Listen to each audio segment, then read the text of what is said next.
class. My name is Justin Williams. I'm a policy analyst with the State Department of Agriculture based out of Cheyenne.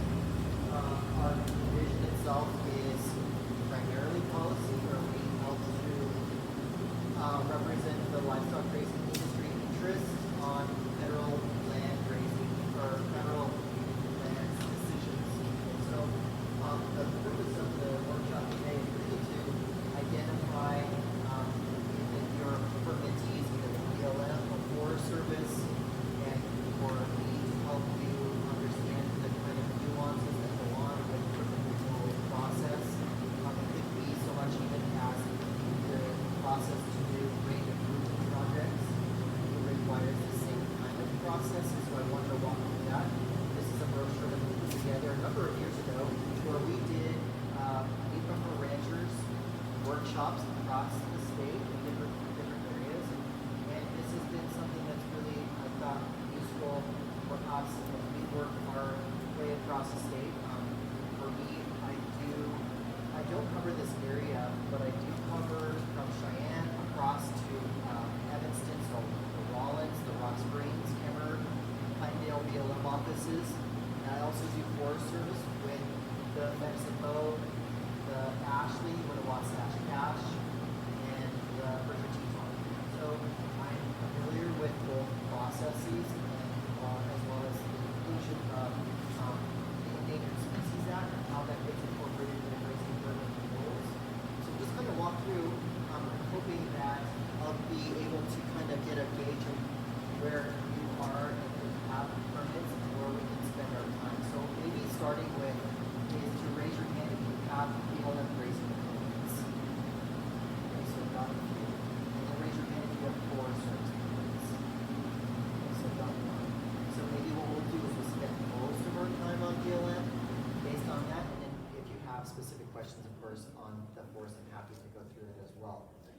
So I'll just start off by saying that for us is that the division itself in the Department of Ag, like I said, we do a lot of decisions, and it's all under this page 3. The National Environmental Policy Act is the act in which that you have to incorporate the analysis for the environmental impacts that are affecting the decision through the decision or the analysis. What they often do is it triggers what we call NEPA and all the permits. So if you have water development, something like any fencing, a water pipeline, the permit renewal, the BLM office itself has a resource management plan. And so I assume most of you are out of the Lander BLM office. And in this case, then the Lander RMP is what guides all of the decision making, inclusive of the total number of livestock that can be grazed within the field office boundary. And so then of course you have the allocation for each of your individual permits. And so anytime that you make changes to your livestock grazing permits, or if you want to initiate any of those range improvement projects, it triggers NEPA. And so as a policy analyst, what we're here to do is to help that process. And what we've been doing in the past number of years is we've been trying to get on that front end and to work with the field offices in the earliest of stages so that we can help to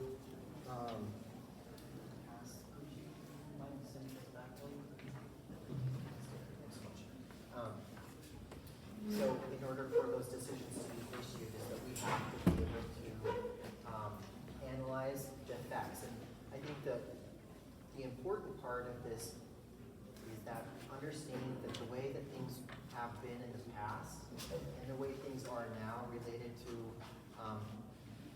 livestock grazing and the support of it has changed dramatically.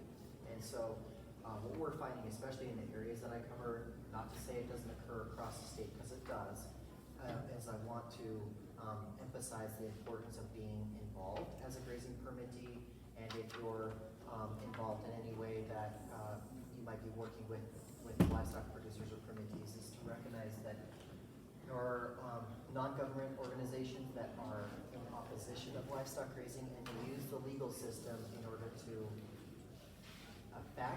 the ability to graze, impact it in some way, reduce your total EUMs, potentially changed through settlement agreements. We've had a number of decisions that really were affected and that prohibits the ability to graze as it historically has been done. And so I think I might have one or two. I'm gonna pass this back for you guys, and may have to share or do whatever. Who has not? And I'll get some more here, and I might have someone else come in. But when it comes to permit renewal process, that you've had renewals, let me ask for those of you who are permittees, raise your hand if you've had a renewal in the past 10 years. Okay, which is good, because in my area there are a number of allotments that have not been ever gone through NEPA. On some of the Forest Service, they've never gone through NEPA. And then there are some cases that these allotments are incredibly outdated. And so what we're trying to do is to get them in a position to go forward with permit renewals, as well as then to update them to ensure that they're in a case where your permit is really narrowly written. Especially in the 80s, those permits were written to be more as a tool to enforce the regulations, to ensure that you are compliant. But what we're trying to do instead is we're trying to write those so that they're much broader, they're adaptive, that they have the ability and the capacity to make changes based on current conditions like weather. Or, for example, we have a field office in Casper that's been really good about making those permits inclusive of multiple livestock species, cattle, sheep, goats. All of that would be included, so that if one year you decided, and maybe you did do both cattle and sheep, is you want to change the vegetation through sheep grazing, you could incorporate the sheep one year, and you might go back into cattle. You could include both. You would allow that decision. But if your permit is narrowly written for only cattle, that is all you can do unless and until you renew the permit through NEPA. And so by understanding, I guess, a little bit more about what NEPA is, I'm hoping that you might have at least a broad understanding, and you'll be able to ask questions. Feel free, of course, to ask questions today, as well as, and I think that as we go forward, if you have a range staff that you've established a relationship with, that's great. Then we're going to talk a little bit about how to establish a better relationship with them. I'm very familiar with a lot of permittees, really, who have bad relationships with their range staff. The range staff often does rotate and change through the federal system regularly. And so what we've kind of had to do is to figure out how to navigate those changes in staff, and also to be able to establish relationships. For us at the Department of Agriculture, we don't have any state statutes that allow us regulatory authority over the decisions that we make, or the work that we do. In some cases, like Game and Fish, it has a little bit more of a hammer. They can work within those in order to sway decisions, but in our case is that we don't have that. And so it's really about how do we establish a working relationship with the federal agencies, including the district rangers, the field managers, and the range staff, so that when we are working with them on developing comments or supporting you through those decisions, is that they're looking to us in a way that is supportive and positive and not adversarial. So for us, what we don't often do is to come in guns a-blazing, really, in some way to say, don't do this, but instead say, if we're going to do this, what are the different ways of doing it better, broader, more adaptively, solution-based rather than position-based.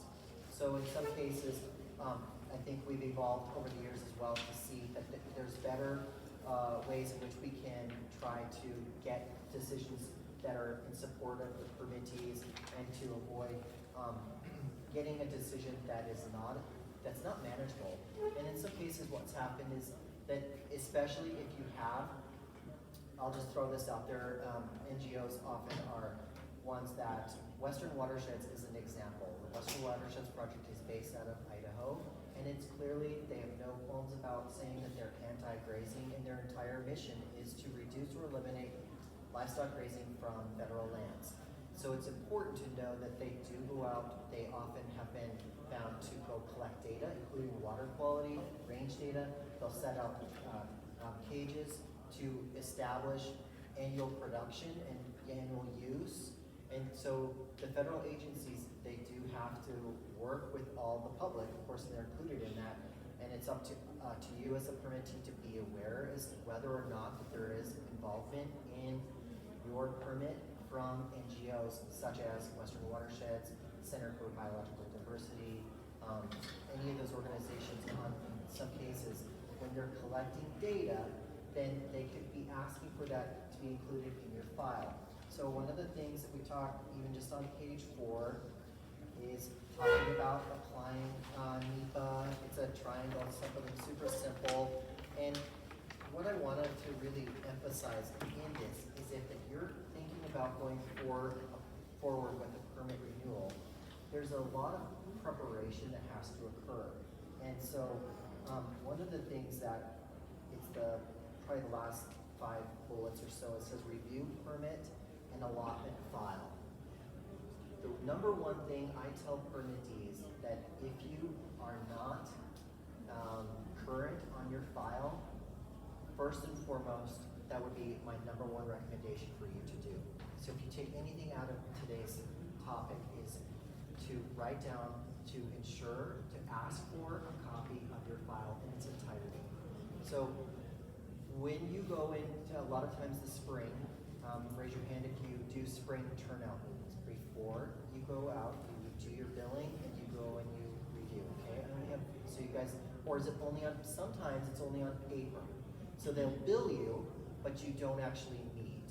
Okay, we have a meeting. Okay, good. And you guys back there, do you have an actual, you sit down in an office and you say, here's how things went and things that we're gonna work on. Okay, good. That's what I want for you to do. If you don't and you're only getting billed, I would encourage you to be more on the front end and say, let's sit down and let's review. As part of that, I would ask for you to include that you want a copy of your file. It can be that you bring in a jump drive. It could be that you maybe, I don't know if some of them would charge you for the copies or not. You might just ask. I don't know how each office would handle that. But it's really, really important for you to know that there hasn't been data that's been collected by an NGO that's been included in your file. It happens all the time. And if you don't ask, you don't know. And what then happens is when you go forward in a permit renewal, and or if there's, like, say, a letter of non-compliance, like you trespassed or you did something else, Western Watersheds is using the Freedom of Information Act, a FOIA. That request, based on the specifics of the names of all the permits that they're interested in, they can do a blanket FOIA that includes a laundry list of different allotments. It's then the federal agency's responsibility to provide the data that's in your file that has been collected, the monitoring data, the letters of non-compliance. They get copies of what's in your file. The other part of getting a complete copy of your file is that you are the one that's the most consistent. So over the years, your family has had this permit, say the last 50 years, and there's been 3 different people in your family that have transferred the permits from person to person. That legacy that you've created and the history that you have will withstand and will be able to guide the new range staff as they come in. So as you have new range staff, which again I mentioned that turns over pretty regularly, is that you can provide the information based on a complete file. If you have, and I have a number of permittees that are really, really good record keepers, and as their range staff have turned over, or I've had other field offices, when they've moved, we need another, thank you. When the field office moved, even if it was across the street, they either purged or they lost files. So as a result of that, when we wanted to go back and identify the trend of certain monitoring transects, it was lost. So you as the permittee though, if you continuously ask for any updates, the first request might be a bit heavy and then you'll have a lot, but as you re-ask the following spring, you shouldn't have much more than your annual use. It might be just letters or your billing, whatever it is that it will become less and less if you ask annually. If you then get a new range con, again, you reestablish that relationship to ensure that that is something that's expected, and you have every right to ask for everything in your file. Everything, okay? So all of the raw data, any of the FOIA requests, knowing that Western Watersheds is FOIAing for your permit is important, because that then tells you whether or not that there's interest in your allotment. And if there's interest, that then would assume that they're interested in the permit renewal as well. As you move forward in a permit renewal process, the chances are they are going to comment, they'll scrutinize it, they will use regulation and law, case law, to try to change the BLM's decision, in this case, or the Forest Service, decision to issue the permit the way that it was written. So I think it's just important for you to know that they can and do ask for that, and that you have the same ability to do that as well. And so if you go into this spring meeting, that will be my number one ask of you, is to encourage you to do. As you move forward, and again, if it goes into the permit, if you're going to go through permit renewal, and I don't know where any of you might be in that process, what I want to do is encourage you out of today's class again is to participate. So if you know that you're going to go into a permit renewal, the BLM uses the standards and guidelines determinations to help assess the permit itself as to whether or not you're meeting the standards. There's 6 standards in Wyoming, something like air, soil, water, generally speaking we'd say wildlife, upland vegetation, riparian vegetation, I'm missing anything else.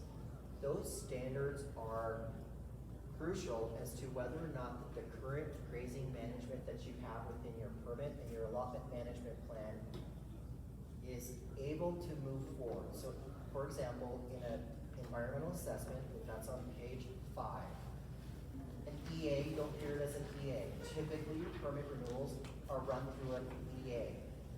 It's a smaller version of a document, but it still has 3 to 4 chapters. Chapter 1 being the introduction. Chapter 2 includes the range of alternatives. And that range of alternatives, ultimately one of the alternatives is no action. No action means current management. So what you're currently doing, if you have a 4-pasture rotation and it's written in that permit that you shall do A, B, C, D, and every single year starting June 1st through the end of August, those dates, that rotation is written in stone. The way that you modify that so that you can decide to say, do A, C, D, B, whatever rotations you want based on vegetation and precipits and soils and all of those things, those only would occur through a permit renewal to modify that permit. And so the no action alternative, typically we say alternative A or alternative 1, and then you're going to say, sometimes in an EA you do a proposed action.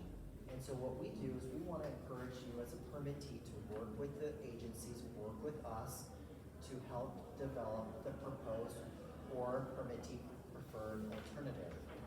In the case of page 6, it talks just a little bit about developing your own proposed action. So what happens is, in a BLM permit,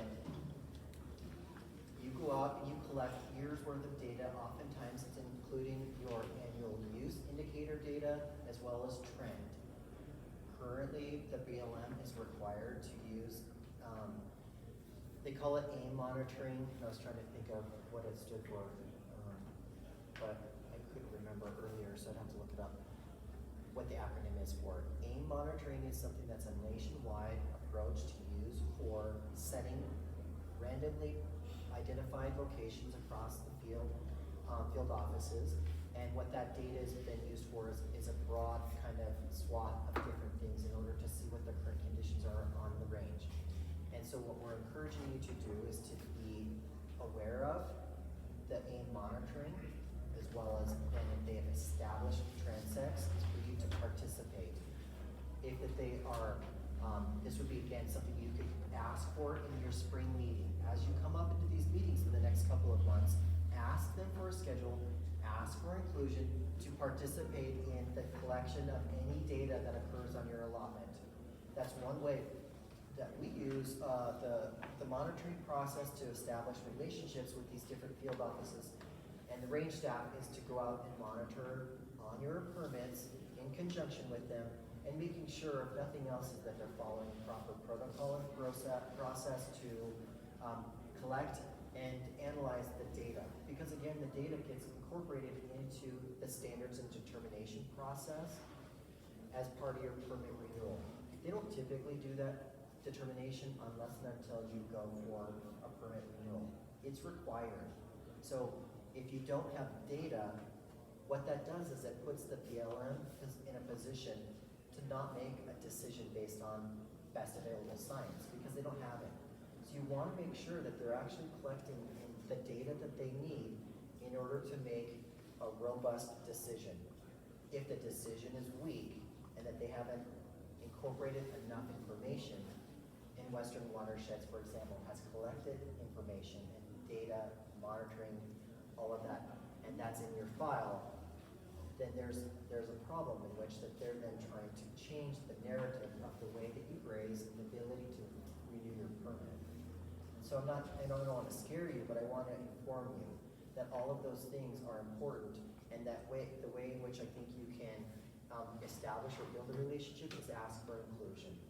Ask to go out and monitor, and then ask for inclusion as far as doing a permittee preferred alternative.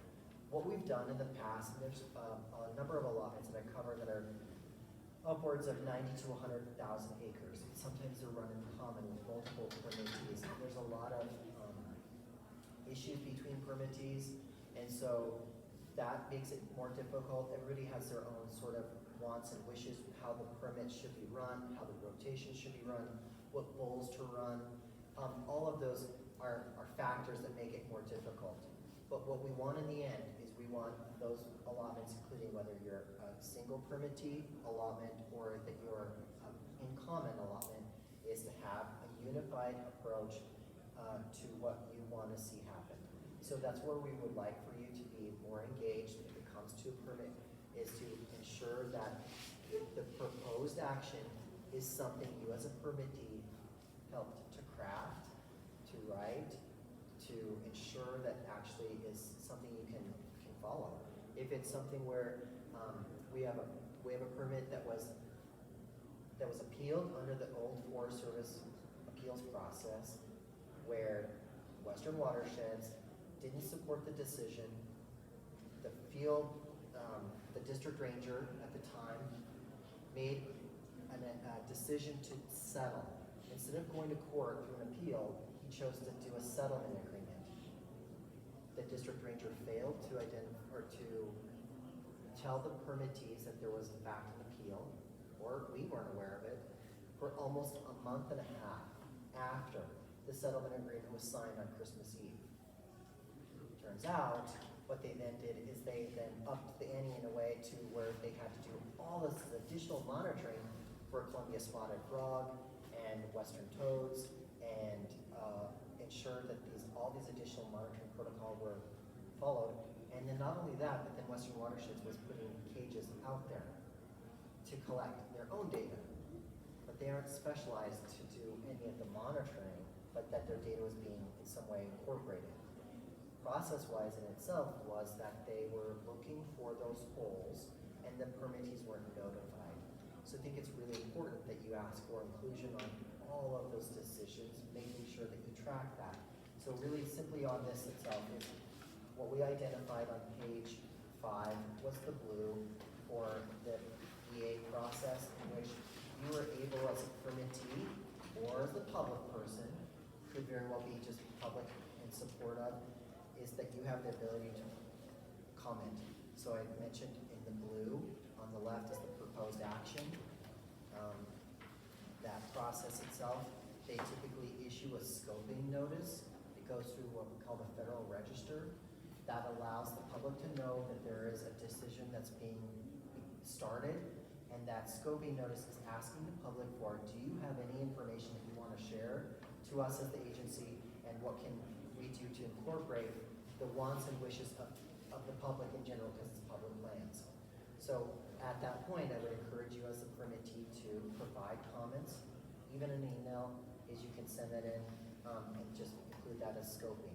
And the next step is that we need to develop the alternatives. Again, that's the no action alternative, which is current grazing, and then the proposed action is alternative maybe B or number 2. It could be up to sometimes 3. So the way that you would get 3 alternatives is you're gonna say current grazing is A, B, C, D.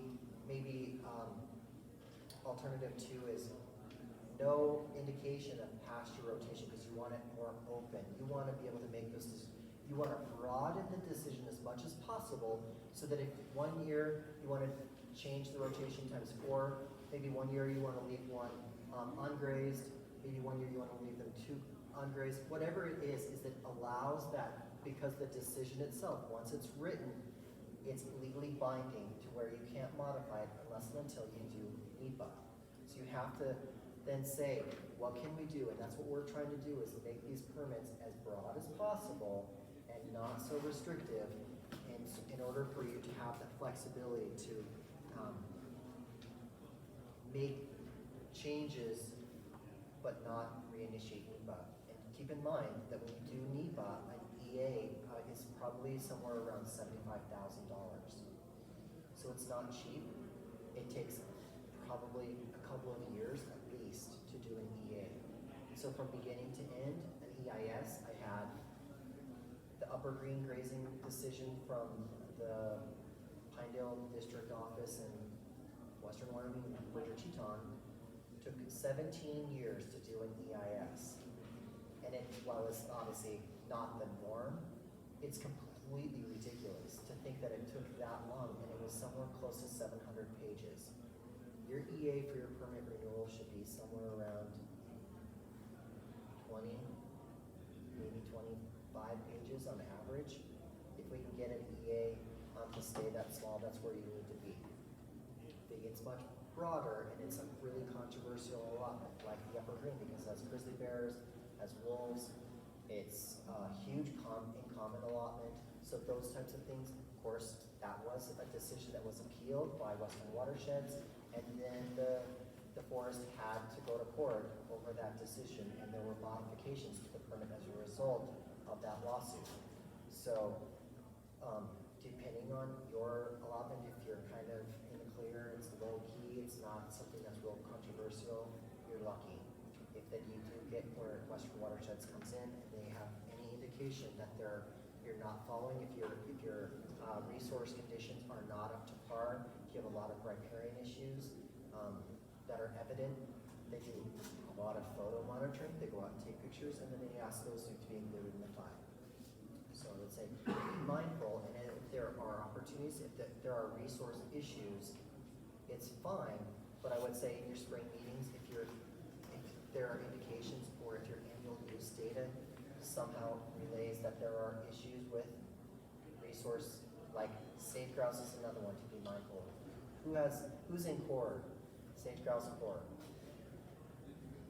Okay, I assume most of you, right? This area is heavy with sage grouse.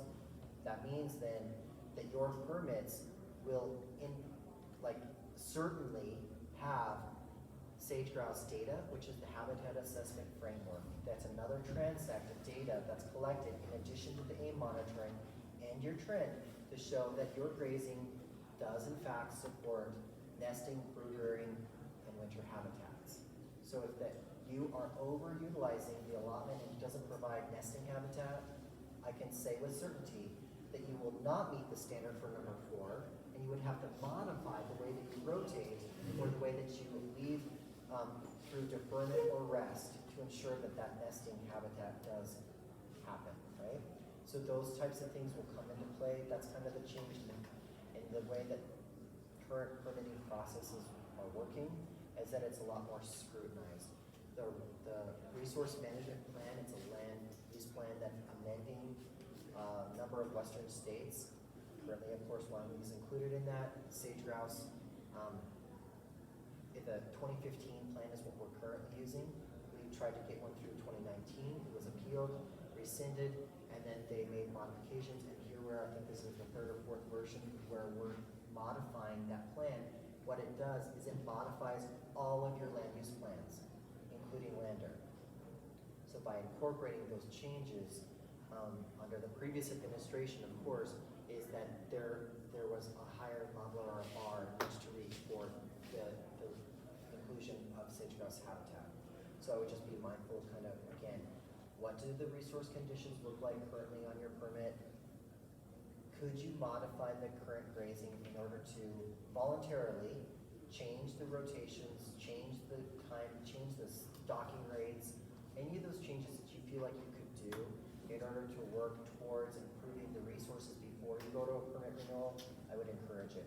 Because what's going to happen again is if you ignore it right up till, if you don't meet a standard, there is regulation that states specifically you are required to modify the grazing prior to the next grazing season. So what happens is if they issue the determination before your permit renewal goes forward and goes through NEPA, your changes will have to be modified before again the following grazing season. Do you have questions so far? Okay. So what we've asked for the BLM to do is to issue their standard determination simultaneously with the permit renewals draft EA. The draft is what goes out for the public. Public will then comment. You have 30 days to comment on the EA, and that's where you're going to see whether or not that there is a significant amount of interest from the public on your grazing allotments. I'm assuming most of you have deer, antelope, or elk hunting on your permits, and so there's that type of resource use or damage that occurs, and it's a matter of differentiating in some cases whether or not that resource is the use based off of your cattle or sheep, or is it based off of other like recreation or something else, because they do incorporate that. Livestock grazing has to be considered a significant causal factor as part of the standards determination in order for you to make those changes or be required by regulation. And so those often are analyzed as part of the permit renewal process. So the decision itself, like I said, the public has typically 30 days to comment. So around page 8,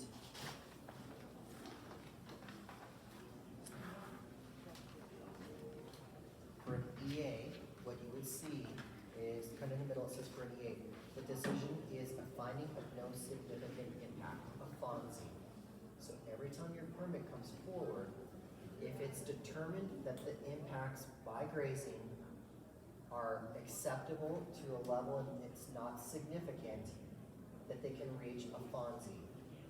If they do not reach a FONSI, that triggers an EIS. So that 25-page document just turned into hundreds. So in the case, most, like I said, most grazing permits fall within an EA and they reach a FONSI. But for those that don't, I have a sheep permit renewal right now that you may be aware of course, of the Little Wasatch Cache. Our Wyoming producers are involved in 10 permits. It's automatically, they knew they would not be able to get to FONSI because of bighorn sheep. So they automatically jumped into an EIS, and the EIS is somewhere around 400 pages to renew your permit. That's been going for probably close to 7 years. So thinking about or ahead of how do you make sure that the resources are in the conditions that they need to be, alleviating continued damage, modifying your grazing rotations or the way that you do business. If you know it's not working, I would strongly encourage you to work with your permit, your range staff in the preliminary stages before permit renewal to modify those so that you can work towards improving. Because if your standards, again, come back and say you are not meeting the standard, you will be required by regulation to change. So what you're used to no longer can be. You have to change. Once a decision comes out, you would reach a draft record of decision or a decision record for an EA. That's then the agency saying we sign off that this decision is final. But there's the ability to protest those decisions. And so what I want you to kind of be aware of is, let's see, page 9 is the BLM protest and appeal period. So what I do with your permits, granted I don't cover this area, but for those that I do cover, what I do is every time I see the BLM issue a FONSI, I'm putting in our calendar when the protest period ends. I'm then following up with your range cons and I'm saying to them, please notify me if that there is a protest of any of the permits that were issued. Because, and I would ask for you to do the same. I don't want you to be that permittee that's caught off guard that when their permit was appealed and there was a settlement agreement and you're not aware. What I want you to be is on the front end to say, yes, we have a permit renewal, yes, we want to be involved, and yes, we want to be notified if there was a protest on my permit. So what that protest is, it allows 15 days for the protester to issue reasons why they don't support the record, the decision record. And so once that occurs, if that you don't get protested, then they issue the permit and you're on your way. If that they are protested, the appellant does not support the decision, they would then file that appeal. The next stage, which again is on this page, is that they would file the appeal, which then warrants, I guess, further the court system and a judge to review the decision that was issued by that field manager. So that kind of, as you walk through that process, again, the Forest Service process is different given there's mostly BLM. I'll kind of skip over that. Page 11 is the mediation process itself. So I would end with this, and I'll take any questions, of course, as well, is that we use mediation, it's through the Department of Agriculture. If you attend Lucy's training, Lucy Polly will be here tomorrow from our department, our division. She is the mediation coordinator. I'm also one of the certified mediators that we do a lot of mediations related to like USDA decisions. We do neighbor disputes, we do family estate planning. But in some cases, what we've been doing is on the sort of proactive side, is if there are decisions that you think are coming down. For example, if you think you might be getting a letter of non-compliance or a trespass letter, or in some cases with the Forest Service, if you're not stocking your permit to the 90% level that's adjudicated and requested by the permit, you sometimes will get a letter of non-compliance warning you that you're going to lose your permit, or that it will be adverse decisions against your permit, or you're going to get fines. Something to that effect. An adverse decision is coming, right? So what we're trying to do is to work with the BLM. The BLM does not use the same process as USDA, like the Forest Service, where it automatically incorporates mediation as part of that. But what we would do is ask for you to work with your field manager and your range cons and incorporate us as part of that process to help you. So that you know you're struggling and that you're going to get something in the future, don't wait for the letter to come in the mail. Rather, ask, pick up the phone, and ask for us to see if we can help to have a conversation, right? So what I've been doing with a number of the permits that I cover that are completely controversial, permittees fight, they don't follow the permit, they overstay, they trespass, they don't mend fences, they don't do a lot of the things that they are required by the permit to do. So what I try to do is to come in early. Sometimes it's in the fall after the permit has been grazed. They know what the issues are, especially using your annual use indicator data. If that indication says that you're overgrazing, then we would try to find ways and solutions to to improve the way that you manage before the next grazing season, work throughout the winter, come up with meetings to where the field manager can support continuing your grazing. And so I would just throw that out there. It doesn't have to be a formal process. We can just use facilitation rather than mediation. But that process is there for you, and I would encourage you to take us up on it. We're happy to come out to meet with you and meet with your field managers so that we can try to address some of the issues before you're issued a letter. Once the letter is issued, again, it goes into your file, and when you get FOIA'd by Western Watersheds, they know that you're not compliant. That's the red flag, right? You don't want anything in your file that indicates you are not doing a good job. Once that starts the ball rolling, that becomes kind of, for them, an indicator of where they spend their time. Given they don't have a lot of staff, that says, this allotment looks like it's prime for lawsuits or data collection. And so those types of things occur if you start showing that you're not doing your part as a community. Okay, so that's kind of what I have for you. What can I do if they have questions about process, about what we might be able to do to help you, or yeah.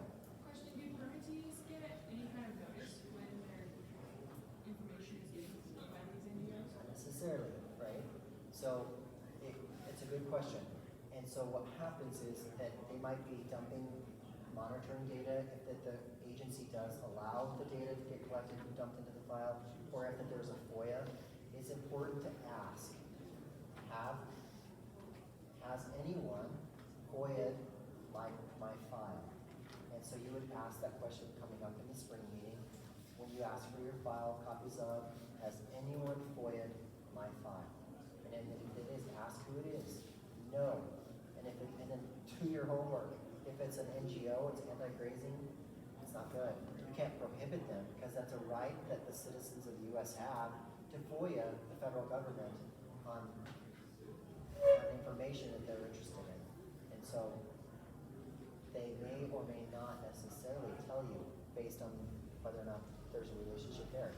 Or if your range con turns over and that they're new, they may not know the FOIA was already in place, right? So it's important to ask. Other questions? Kind of curious, looking at Western Watersheds, just as our NGOs, are there allotments here in Fremont County that they're 100%. contentious? 100%. For example, the one that was the most recent I can think of, that again I don't cover Orlando, but it was the Green Mountain Common Allotment. So anyone that's familiar with it, okay? We had to go to court. I should have asked you a long time ago when you had. So you could have attested. Everything I'm telling you happened to you. That's exactly right. We had to go to court just to turn out. Our cow was in the springtime and we had to sue Western Watershed. Right.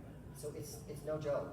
It's no joke. They're very serious about trying to take your permit away. Very serious. In that case, with the Green Mountain Common Allotment, through the court case, is what we found out is the data that was being collected, this goes to show you the level in which you have to scrutinize them, is it's nefarious that they're looking for anything. That some of the data, some of the pictures that they took weren't even in fact on their allotment.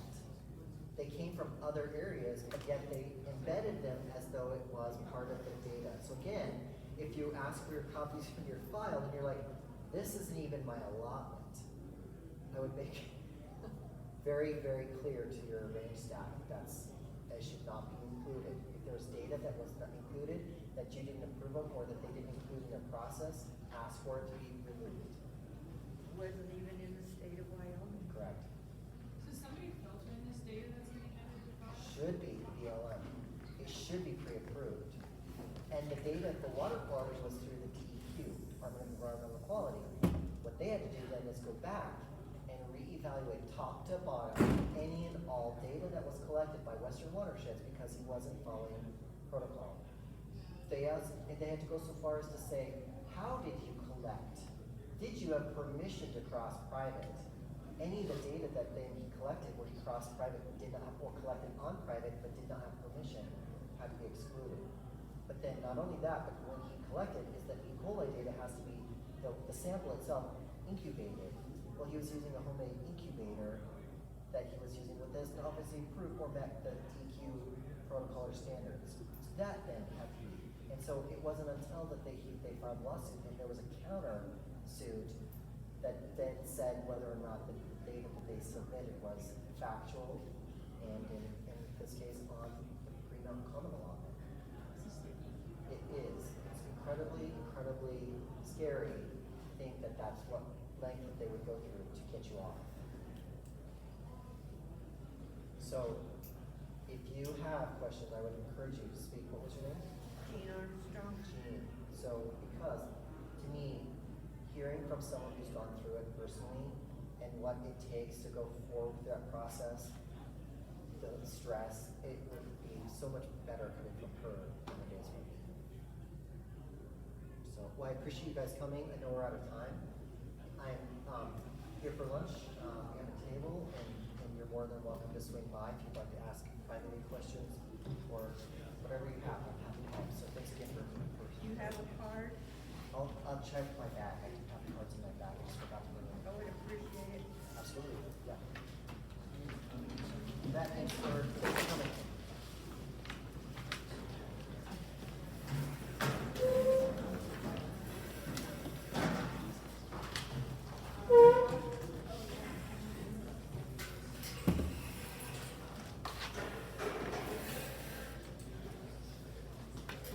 I'll go grab it. I'll come meet you here, okay? Thank you.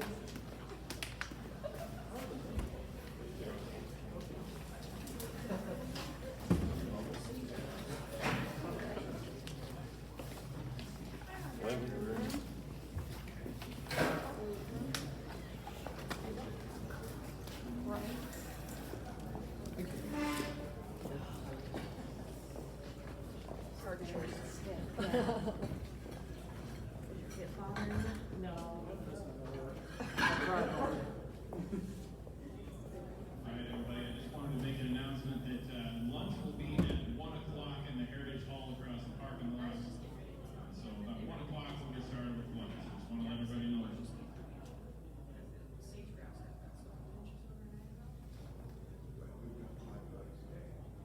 Same to you. I was just curious when Justin comes back, wonder who from the department represents us. Yes, I was gonna ask him Yeah, I that. was just curious if Chris, I don't know. Who from the Department of Ag is in our district? Or,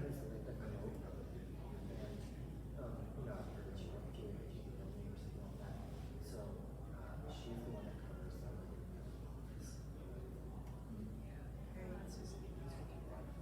It just blows my mind. well, I just wanna know because you never know when we're gonna have to go to court again. Yeah, so, What's your name? yeah, so she would bring the policy and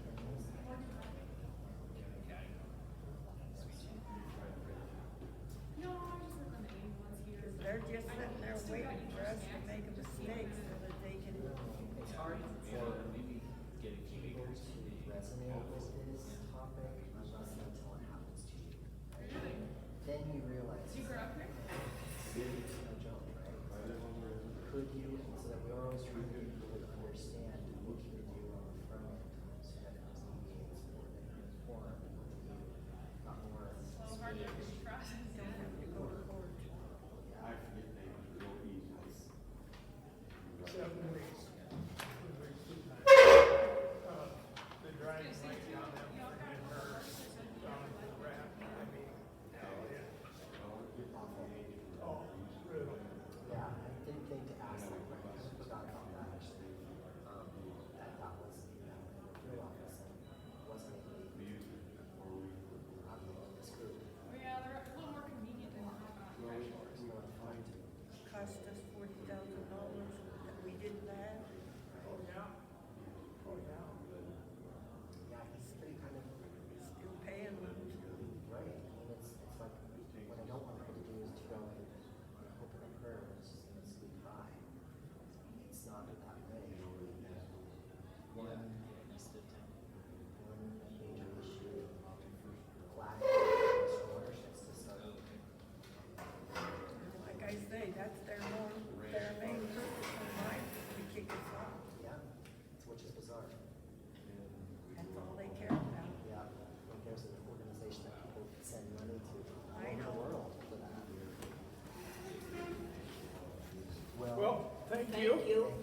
appreciate you coming.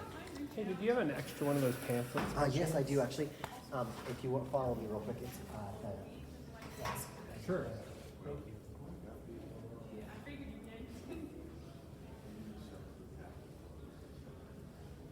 Thank you.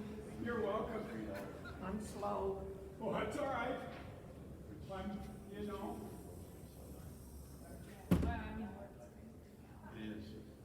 I buy and sell cattle, so that's how we got started.